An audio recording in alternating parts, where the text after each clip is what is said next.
Ne vous fiez pas à ce sourire un peu timide. Cet homme est un aventurier.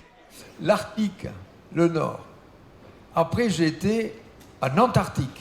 Jean-Louis Etienne, infatigable explorateur et grand défenseur de la planète, était aujourd'hui l'invité du tournoi de tennis Terrega Open Po aux Pyrénées. L'occasion de présenter son dernier projet, le Polarpod, un bateau vertical qui permettra d'étudier l'océan austral. C'est un acteur majeur du climat, de la régulation du climat, parce que le gaz carbonique que l'on émet en excès se dissout dans cette eau parce qu'elle est froide. Donc c'est vraiment un régulateur important du climat dont on ne connaît pas vraiment la performance. Donc on va revenir en disant l'océan austral, il joue tel rôle, il a telle possibilité, telle faiblesse. On va habiter là, il y aura 8 personnes. Il n'a pas de moteur, c'est le courant, vous voyez, qui l'entraîne. Alors comme il n'y a pas de moteur, pour l'amener si loin, on va le tirer à l'horizontale.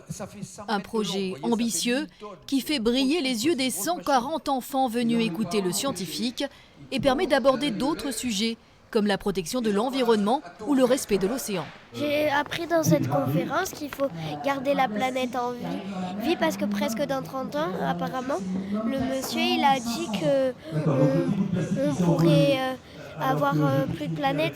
On devrait par exemple beaucoup plus ramasser les déchets pour ne pas les laisser dans l'eau. Vous voyez, il y a des éoliennes. Le navire océanographique Polarpod devrait prendre la mer en 2023. Sa mission durera 3 ans.